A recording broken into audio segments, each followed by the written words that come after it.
C'est bienvenue sur Direct Course, votre émission quotidienne sur canalturf.com. On se retrouve en effet pour une nouvelle émission, pour se pencher plus précisément pour cette réunion et ce programme du samedi 16 janvier. Très belle réunion qui nous est proposée en ce samedi sur le plateau de Gravel, puisque outre le Quintet, le prix du Forez ayant réuni des chevautages d'une belle qualité, nous aurons également plusieurs courses des plus intéressantes, à savoir le Prix de Croix, où nous reverrons en piste Ready Cash et Rolling Derry Prix, qui devront rendre 25 mètres dans cette épreuve, avant une éventuelle participation au prochain Prix d'Amérique, donc une course riche en enseignements, où ils devront rendre 25 mètres à des chevaux de la trempe de Rock Mellois ou encore Yeux Sec, donc une belle course-poursuite en perspective. Sachez que nous aurons également au cours de ce programme le prix Maurice de Guest avec les meilleurs 3 ans de la promotion en piste, avec notamment Tucson ou encore Torino d'Auvilliers qui se retrouvent pour une belle, puisque ces deux chevaux estimés et doués se sont rencontrés jusqu'alors à 2 reprises, un partout pour l'instant, balle au centre. Ils se retrouvent pour une belle. Tucson, Torino d'Auvilliers. Tucson, entraînement Philippe Allaire. Concernant ce Torino d'Auvilliers, fils de Louis de Castel, il est présenté par Jean-Luc Bijon, drivé par son fils William. On va se pencher, si vous le voulez bien, sur le tiercé Quintet Plus, le prix du Forez, une épreuve pour 7 à 10 ans, n'ayant pas gagné 640 000 euros. Autant vous dire que cette épreuve réunit des chevaux d'une belle qualité. Le tenant du titre est Lord Delanoë. Il avait remporté cette épreuve l'an dernier sous l'entraînement et la drive de Jean-Michel Bazir. Un Jean-Michel Bazir qui dans cette épreuve drivera le numéro 9 Private Love pour l'entraînement de son ami et toujours redoutable Fabrice Soulois. Cette jument part au premier échelon, elle bénéficie d'un bel engagement en tête, elle sera déférée des postérieurs.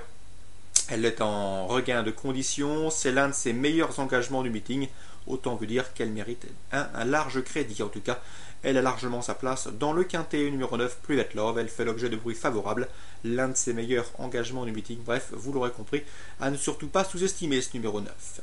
En tête, nous avons également un autre 7 ans qui devrait rallier, et ce à juste titre, de nombreux suivages. C'est le numéro 8, Piombino, un cheval qui a réalisé une excellente année 2009, au cours de laquelle il a accumulé plusieurs victoires. Il est présenté par Thierry Duval-Destin. Le cheval, pour sa première sortie de l'année 2010, s'est imposé de plaisante manière, et ce assez facilement. Ici, en tête, il fait également partie des choix prioritaires de cette épreuve. Cela dit, aux 25 mètres, nous leur opposerons 2 sérieux clients. Ces 2 clients seront notamment les 2 élèves de Franck Blandin, qu'on ne présente plus à ce niveau de compétition. Il s'agit du numéro 13, Obélo d'Arche, héros malheureux et platonique vainqueur de la clôture du GNT avant de se voir disqualifié après enquête sur ses allures, et le numéro 15, Nelumbo, compagnon de boxe d'Obélo d'Arche, et 3e de la clôture du GNT avant la disqualification de son compagnon d'entraînement. Il est fini finalement 2e derrière Oasis GD. Ces 2 concurrents, Obélo d'Arche et Nelumbo, le 13 et le 15, ont l'habitude de se confronter. Dans le Prix des Landes, ils s'étaient respectivement classés 2e et 3e derrière Perlando. C'était le 3 décembre. Sachez également que dans la clôture du GNT, ils avaient également fait l'arrivée. Et on les avait retrouvés également lors de la dernière édition de ce Quintet Plus, le prix du Forez, où Nelumbo se classait 2e et Obélo d'Arche 3e. Sachez néanmoins qu'Obélo d'Arche, ce jour-là et l'an dernier, partait au premier échelon. Donc bref, 2 chevaux difficilement séparables sur un papier. Franck Blandin aime beaucoup Obélo d'Arche, car c'est un cheval dur à l'effort, qui n'a besoin de personne, qui peut durcir la course de loin. Et le cheval dispose ici d'une belle chance. Sachez qu'Obélo d'Arche ne sera pas drivé par Franck Nivard, contrairement à ses sorties précédentes, notamment lors de sa victoire lors d'une étape du GNT sur l'hippodrome d'Argentan, puisque Franck Nivard a un contrat moral avec la casaque de Pierre de Montesson. Il devra donc le numéro 6, Polanska, pour Claude Campin. Une Polanska qui part en tête, qui affectionne les parcours cachés. En tout cas, il faut lui ménager sa pointe afin qu'elle puisse finir vite. Ici, elle possède une chance secondaire. C'est frais qu'elle partira à une cote relativement faible, sans doute aux alentours de 10 contre 1, mais puisque Franck Nivard sera dans son ski, mais attention, selon son entourage, ce n'est pas une toute première tanche. En tout cas, Claude Campin l'estime plutôt capable de se classer 4e, 5e que plus près. Donc pour revenir aux 2 élèves de Franck Blandin, le 13 de Obélo d'Arche et le 15 Nelumbo, les 2 concurrents sont déférés des 4 pieds. Ils sont en forme, en tout cas ils viennent de prouver leur forme récemment. Donc inutile de dire que dans ces conditions, ils s'annoncent tous les deux redoutables. Donc en tête, nous avons a priori deux chevaux intéressants, le 8 Piombino, le 9 Private Love, et au second échelon, attention au 13 Obelo d'Arche et au numéro 15 Nelumbo. Petit mot également pour se pencher sur la candidature numéro 12 Oceanonox.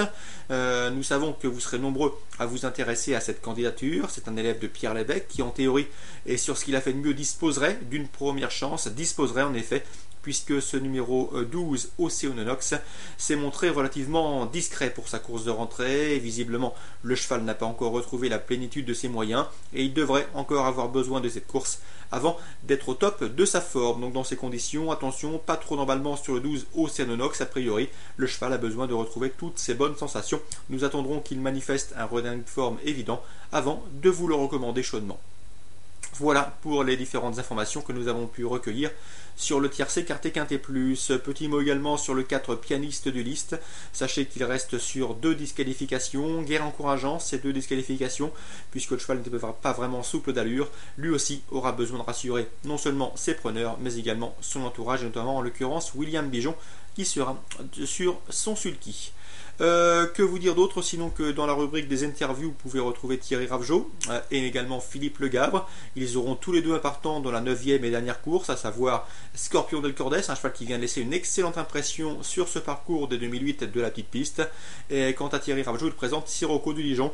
L'un comme l'autre sont confiants, peut-être pas pour gagner, mais ils sont parfaitement capables de venir prendre une place, et ce à belle cote, puisque a priori ils ne font pas partie des favoris de la presse spécialisée. Donc attention à Philippe Legavre d'une part, qui présente dans la 9e Scorpion del Cordes, mais également à Thierry Ravgeot qui lui délègue Sirocco du Dijon. J'en profite également pour vous dire que vous pouvez retrouver toutes nos sélections gagnantes et placées, que ce soit pour la Réunion 1 de Vincennes, mais également pour la Réunion de Cagnes-sur-Mer, dans la rubrique pronostic. Voilà, tout est dit pour cette émission Direct Course. Sachez également que vous pouvez retrouver toutes les statistiques pour chaque cheval en cliquant tout simplement sur le nom du trotteur ou du galopeur concerné. Très bon jeu à tous, bonne journée et à demain.